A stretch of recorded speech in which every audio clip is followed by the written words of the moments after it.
Meus amigos, olá minhas amigas, que felicidade estar aqui de volta com vocês para mais um vídeo aqui no canal Quadrinhos na Padoca. Eu sou o Chu, sejam todos bem-vindos. E no vídeo de hoje vamos comentar um pouco sobre os quadrinhos aí que eu andei lendo aí nesses últimos dias aí, né? Então tem alguns quadrinhos aqui que vou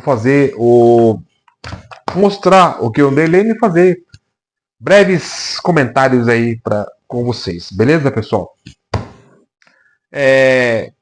Já deixa um like aí se você gostar desse conteúdo. Se você ainda não é inscrito aqui no canal, faço um convite para você, se inscreva aí no Quadrinhos na Padoca.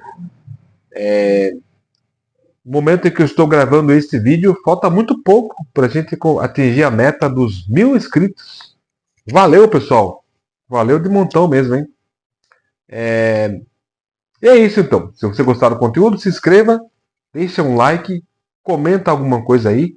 Se você puder e quiser também, compartilha esse vídeo com alguém ou com um grupo aí. E você ajuda demais este pequeno canal a ter alguma relevância aí nesse YouTube de meu Deus. Beleza, pessoal? Então vamos então aos quadrinhos que foram lidos aí nesses últimos dias aí. Vamos olhar essa pequena pilha de quadrinhos aqui e fazer rápidos comentários sobre as histórias. Beleza, pessoal? Então aqui nós temos as primeiras aventuras do Tex, desde quando foi lançado lá na Itália, em ordem cronológica e também em cores, um material muito bom. Eu acho bem bacana essa coleção aqui. Eu tenho alguns volumes, não tenho todos ainda, mas é uma coleção que eu pretendo completar. E também não é muito difícil de achar essas edições por aí, não. Aqui mesmo na minha cidade eu achei várias edições aqui uma das bancas aqui da minha cidade que vende, é como se fosse um sebo, né? Então tem várias edições lá dessa edição do Tex em cores. Eu pretendo pegar mais algumas lá para futuramente pretendo completar essa coleção de 51 volumes. Essa aqui é o número 4, no Covil de Satânia. Também é mais um Tex aqui, que é o Tex edição Ouro, número 105, A Hora da Vingança. Uma história escrita pelo Claudio Nisi, desenhos do Fábio Civitelli. E também mais uma história bem bacana aqui que um amigo aqui do Tex, um xerife, né? Ele era xerife de uma cidadezinha que sofreu um assalto a banco. E os assaltantes acabaram levando a sua esposa como refém e acabaram assassinando ela no meio do caminho, né? E o xerife, ele espera 15 anos para ir atrás desses caras aí, para se vingar. E o Tex vai junto com ele nessa empreitada aí, nessa missão de vingança aí. A Hora da Vingança, mais uma história bacana do Tex. Tex é aquele negócio, né? Até faz pouco tempo que eu comecei a ler o Tex e até agora nunca li uma história do Tex que eu pudesse dizer que foi uma história ruim. É sempre histórias de médio para bom, muito bom, né? E muito bom. Médio, bom e muito bom.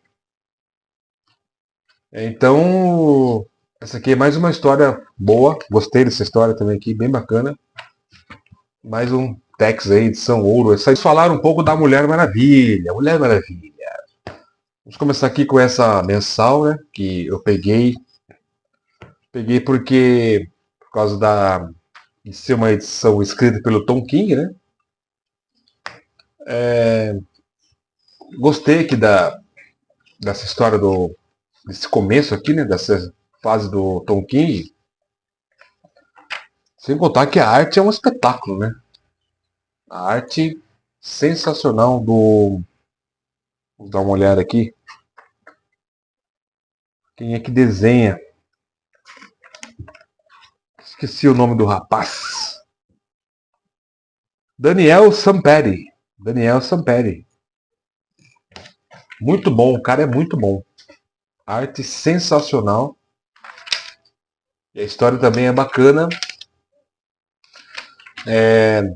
uma das Amazonas aqui acaba assassinando, né, 19 homens aí num bar durante uma confusão. E a partir daí o governo vai começar uma perseguição aí às Amazonas que estão aí, aí no país, né? Vão querer expulsar elas e ir atrás da Mulher Maravilha também. E aí começa uma guerra aí, né, entre as Amazonas e os camaradas aqui. Olha essa arte. Espetáculo, né? Aqui, a história do Flash não me pegou muito, sabe? Eu achei uma história meio confusa, meio chata mesmo, nesse começo aqui, sabe? E embora a arte do Mike Deodato seja de encher os olhos, né? É uma arte que fica até meio estranha aqui num gibi do Flash. E então, por esse motivo, eu não. Talvez eu não continue comprando essas mensais aqui. E acho que eu prefiro esperar sair um encadernado aqui só com as histórias da Mulher Maravilha pelo Tom King. Não sei, talvez eu mude de ideia. Eu vou. Sei lá, acho que eu preciso reler essa história aqui do Flash para ver se. Sabe? Mas não me pegou. Achei meio confusa, meio chata. Mas a história da Mulher Maravilha tá bem legal. E eu vou resolver se eu continuo na mensal ou espero sair os encadernados dessa fase aqui do Tom King escrevendo a Mulher Maravilha. 2 volumes aqui da saga da Mulher Maravilha. Fase aqui do John Byrne, né, escrevendo e desenhando a Mulher Maravilha. Confesso que eu esperava mais aqui dessa saga da Mulher Maravilha. Não que seja ruim as histórias, né? Mas são bem. Não, de longe não é o John Byrne na sua melhor fase, né? Mas os desenhos ainda são muito bons. E aqui nessa primeira história a gente tem ela enfrentando aqui o Darkseid, né?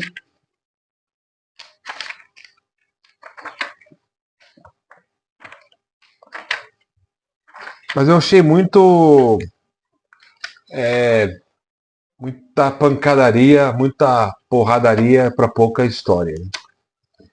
Tem também a participação dele como vilã da Morgana Le Fay. Aqui com a Morgana Le Fay, que vai se concluir no segundo volume. Né? O segundo volume eu gostei um pouco mais. Acho que eu me diverti mais lendo aqui esse segundo volume do que o primeiro. E tem a participação do Etrigan também, nesse segundo volume aqui. Ele se conclui aqui a história da Morgana Le Fay. E a Mulher Maravilha também enfrenta aqui vários personagens. Enfrenta aqui o Flash, o Sinestro, né? E também o Apocalipse, só que não são os personagens reais. Eles são projeções aqui da mente do filho de um cientista aqui que, sabe, acabou morrendo, mas a mente dele foi preservada dentro de uma espécie de computador gigante e ele acaba projetando essas figuras, né, esses personagens, e eles acabam ganhando vida.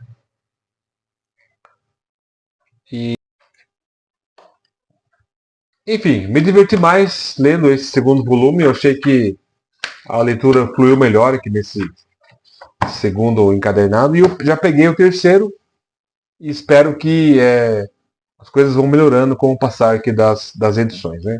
Essa fase aqui do John Byrne serão 6 encadernados, eu acho. Né?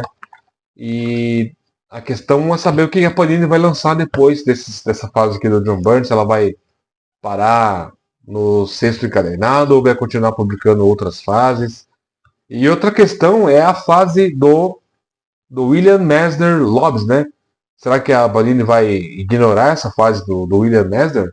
Que é uma fase importante. Ele ficou um longo período, né, à frente da Mulher Maravilha. Logo depois que o Jordi Pérez saiu do título, ele entrou e ficou um longo período escrevendo a Mulher Maravilha. E é a fase que o pessoal chama de a fase do Mike Deodato, né? Mas na verdade o Mike Deodato ele só ficou mais no final mesmo da fase, né? Até o número 100, né? Que é uma fase importante. Acho que a Panini, não sei se vai publicar em formato de saga ou vai, sei lá, formato de ônibus, ou será que a Panini vai ignorar essa fase aqui do William Mazer? Não sabemos, né? Vamos aguardar as cenas dos próximos capítulos. Eu também li esse quadrinho aqui, A Loteria, que é uma história bem famosa, né? Essa história aqui, e é um clássico, na verdade, né? E essa autora aqui, Shirley Jackson, é uma autora de livros que abordam temas como terror psicológico, o sobrenatural, né? Ela escreveu também um livro sobre uma casa mal assombrada. E é uma autora que influenciou vários escritores, né? Inclusive influenciou o Stephen King, o Neil Gaiman, entre outros escritores dessa linha do fantástico e do terror e tal. Eu não conhecia, tenho que dizer que tenho que falar aqui da minha ignorância total sobre essa história, sobre essa autora aqui, né?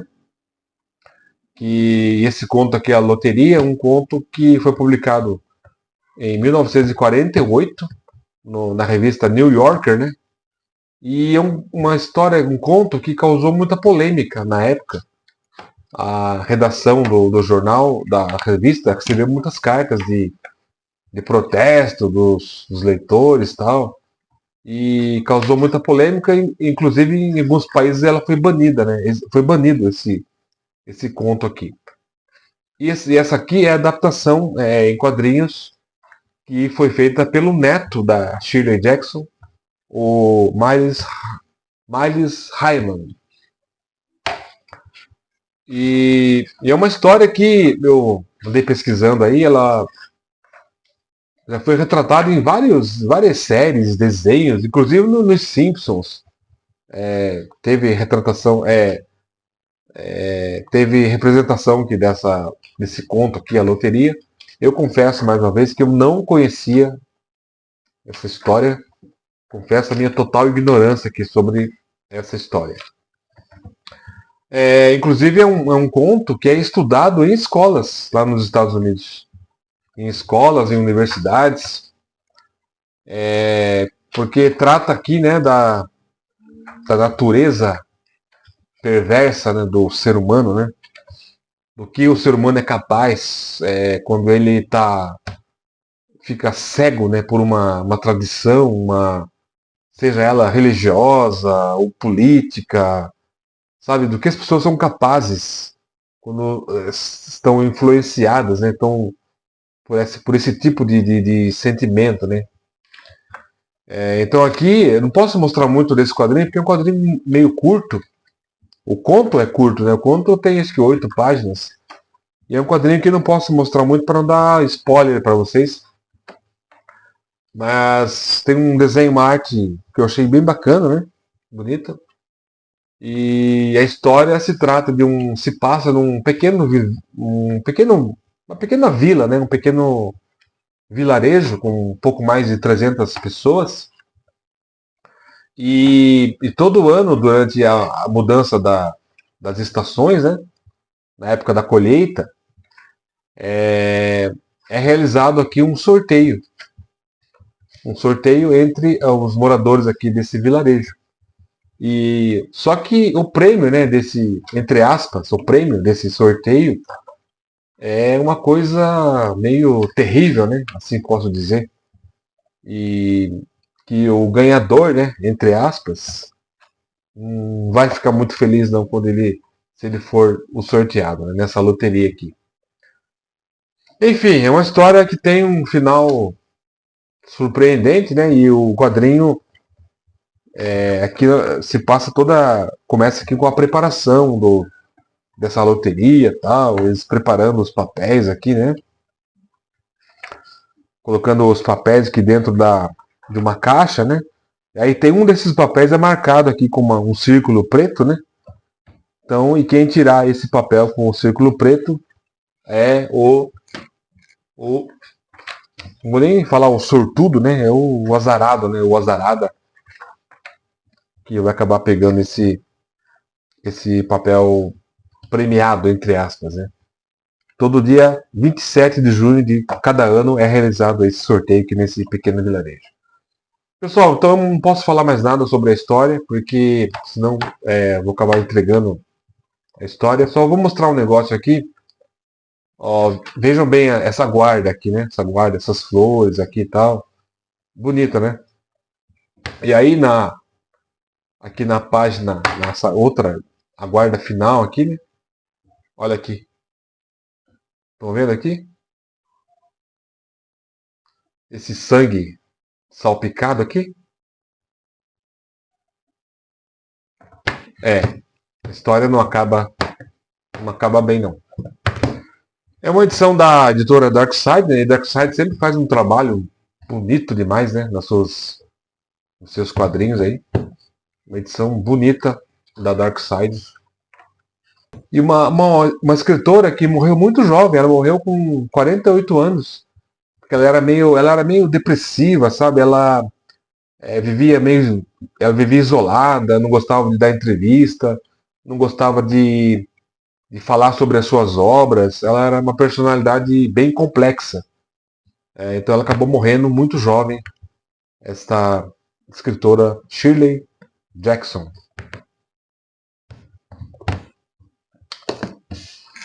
Eu li também esse quadrinho que eu ganhei da minha filha, da minha filhota. Ganhei esse quadrinho aqui dela, da Viúva Negra, Na Mira da Shield.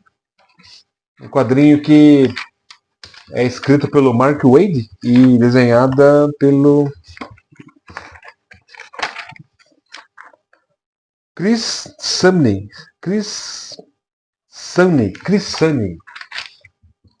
Enfim, uma história bacana, uma história que você lê muito rápido e é em 2 volumes, né? Esse aqui é o volume 1, em que a Viúva Negra aqui acaba caindo numa armadilha. E ela enfrenta aqui um vilão chamado Leão Choroso. É isso mesmo? Leão Choroso? Vamos ver se é isso mesmo. Leão Choroso, isso mesmo. O nome do vilão é Leão Choroso.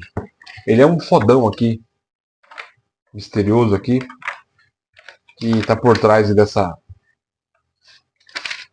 cilada aí na vida da Viúva Negra. E ela é perseguida então pela SHIELD, pelos agentes da SHIELD. E o gibi tem ritmo de filme, né? Aqueles filmes de ação, muita ação. História bacana, gostei dessa história. Leitura bem rápida. Viúva Negra, Na Mira da SHIELD. Li também a Saga do Clone, volume 2, focada aqui no Ben Reilly, né? E aqui nessa edição a gente tem então aqui a origem aqui do clone, né? Toda aquela história que lá do Chacal, clonando o Peter, clonando a Gwen Stacy. Então tá todo aqui nesse segundo volume aqui. Inclusive, se você comprou volume 1 e volume 2, né? E ainda não leu, se você quiser, você pode ler. Primeiramente, você pode ler essa história aqui, que é dividida em 4 partes.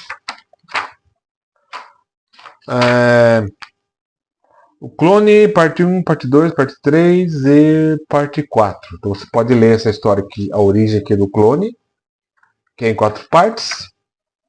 E depois você pode voltar para o primeiro encadernado e ler o volume 1, né? E depois você volta aqui para ler aqui a história, a sequência aqui, que é a história do Ben Reilly. Então aqui, nesse primeiro história, em 4 partes, temos a origem do clone, toda aquela história do Chacal, do professor Warren, Miles Warren, ter pirado da cabeça e criado os clones da Gwen, do Homem-Aranha. E aqui a gente vê a história sob a perspectiva do clone, né? Ele que está narrando aqui todos os acontecimentos. E depois, na segunda história, temos aqui o Ben Rayleigh, né? Ele vai criar o seu uniforme aqui e tal, e vai enfrentar o Venom. E aqui não explica muito bem, né, como que ele conseguiu criar esse uniforme aqui e tal, né? Essa jaqueta aqui ele comprou, esse moletom comprou na loja, né? Mas aí ele criou aqui uns lançadores de teias diferentões aqui, uma teia aqui expansiva que tem um efeito diferente ele lança nos vilões e tal.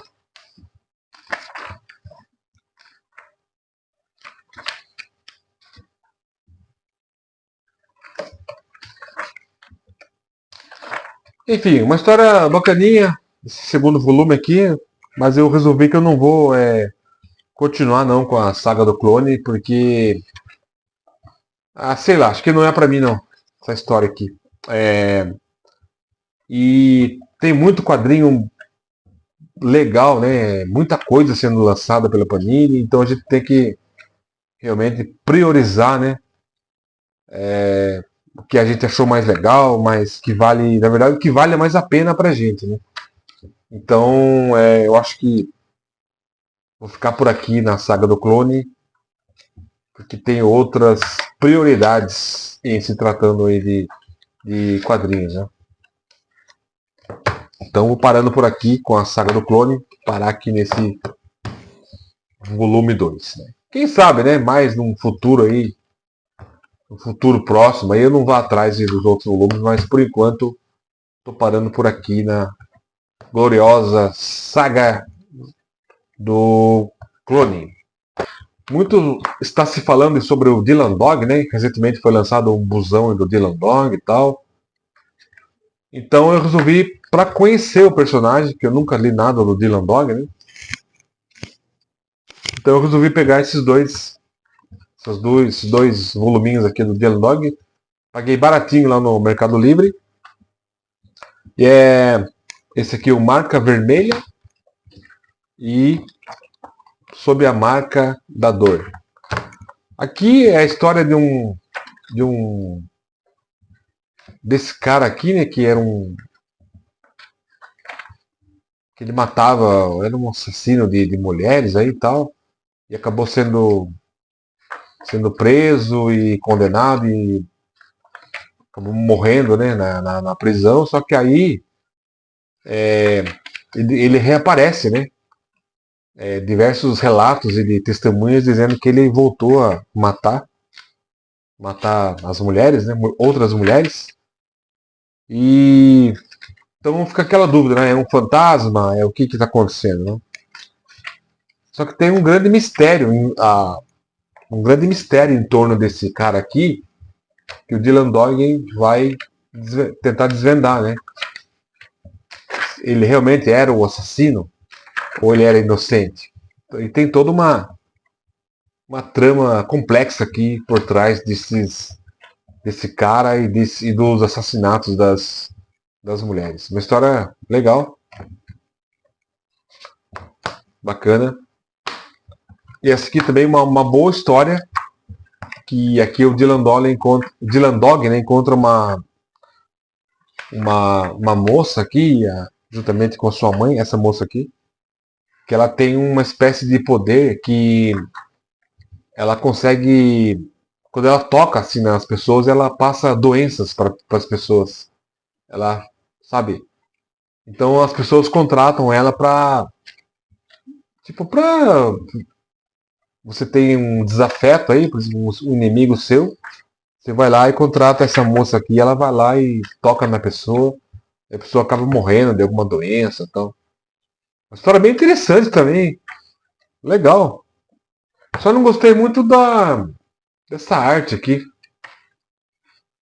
uma arte meio, eu achei meio feinha essa arte aqui, mas a história é muito boa. Gostei das duas histórias desses dois encadernados aqui. a marca vermelha e sob a marca da dor. Muito bom, Dylan Dog.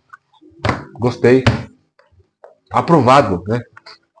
Agora eu vou atrás de outros volumes aí. E talvez eu pegue o busão aí do Dylan Dog. Analisar as leituras. Spawn Origins, volume 2. Outro quadrinho que eu vou dropar também. Vou parar por aqui também, nesse segundo volume. Porque também não vai ser prioridade para mim não colecionar Spawn. E aqui nós temos nos roteiros aqui, né? Temos o Alan Moore.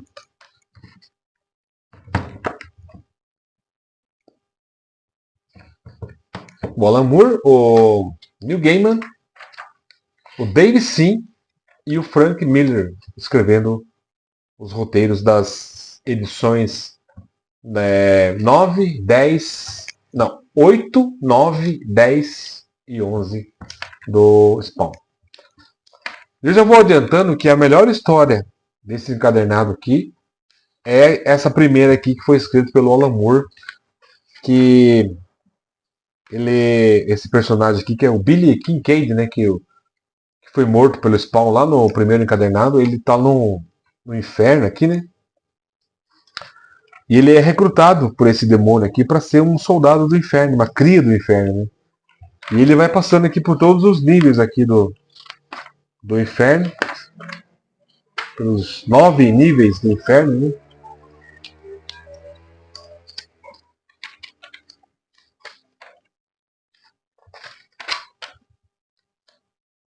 E é a história mais legal aqui desse encadernado, a história que é melhor escrita e melhor desenvolvida aqui a história. Depois tem a história do Neil Gaiman. Depois tem a história do Neil Gaiman, que ele cria aqui a Angela, né? Que é essa caçadora de Spawn, né? Caçadora das crias do inferno.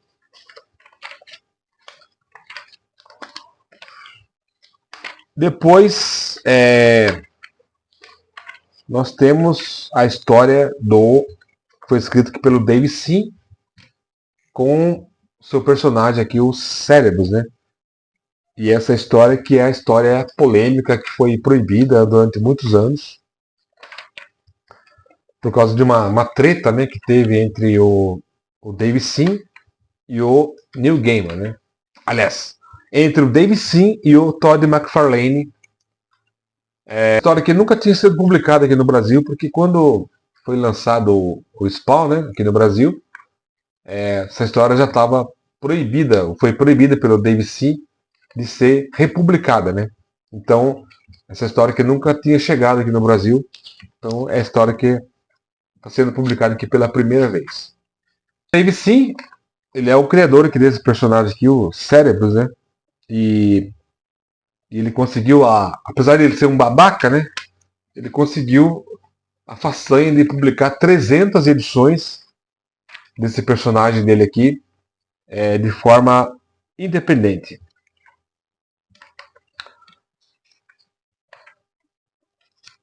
E aqui então nós temos a história que ele criou para o Spawn, né? E tem também essa carta aqui onde ele explica mais ou menos o que aconteceu entre ele e o Todd McFarlane, né? A treta lá que teve entre os dois e o que levou ele a proibir, né, a republicação do Spawn número 10 com o seu personagem Cérebros. E essa história aqui do Dave Sim é uma alegoria sobre direitos autorais mesmo, né? Sobre os autores aqui os autores de personagens que vendem seus personagens para as grandes editoras, né? E aí eles ficam reféns dessas grandes corporações, né? E aqui tem essa famosa cena aqui dos braços aqui dos personagens, né? Aqui, ó. Tem o Hulk, tem o Wolverine, tem o Super-Homem, e os personagens estão presos aqui nessa região do inferno aqui, né? Que é o 8º nível do inferno. E aqui do lado os autores dos personagens, todos com a cabeça coberta aqui por esse pano aqui, né? E as mãos atadas.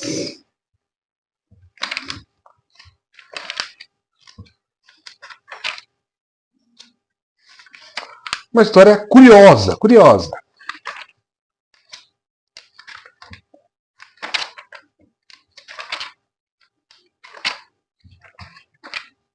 E aqui parece o personagem aqui do Dave Sim, o Cérebros. Que é uma espécie de um porco espinho, né? Um porco. Porco espinho não, um porco. Sei lá, um javali, um porco selvagem.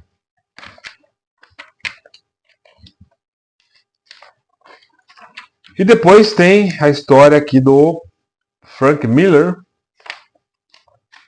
que eu vou dizer que é uma merda. E é a pior história do encadernado, a história escrita pelo Frank Miller. Chega a ser pior do que qualquer história escrita pelo Todd McFarlane. Muito ruim mesmo. E depois, no final, tem mais duas histórias que são Flashback Parte 1 e Flashback Parte 2. Onde o Spawn começa a relembrar, né, do seu passado, o que aconteceu com ele e tal. E aqui tem essa parte aqui que eu achei muito engraçado.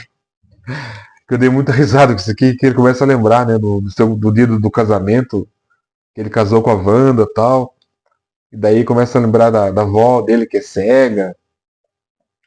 E daí lembra aqui que o Terry, né, o Terry Fitzgerald era o melhor amigo dele e tal, mas ele acabou casando aqui com a Wanda, e aqui ele fala aqui, ó. Aqui. Meu padrinho de casamento e meu melhor amigo, como ele pôde se casar com ela, tal. Achei muito engraçado essa parte que ele fala aqui. Terry, maldito, ele deu uma filha a ela. Como ele pôde fazer isso comigo? E o Terry aqui com essa cara deslavada aqui, parecendo um Clark Gable com a cara cheia de arroz, de pó de arroz. Dei muita risada aqui com essa parte. Enfim, aí daí aparece aqui o Jason Wynn, né? Que mandou matar o Spawn, daí ele vai lá se encontrar com a sua avó cega. Aí ele pergunta sobre a Wanda, ela diz que a Wanda ainda ama ele e tal.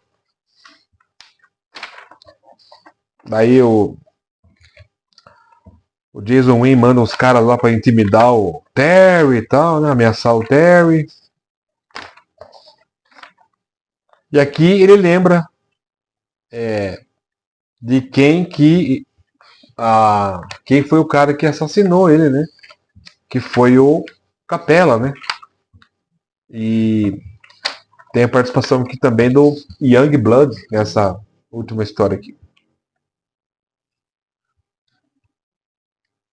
Enfim, encadernado mediano. A melhor história aqui foi a do Alan Moore, com certeza.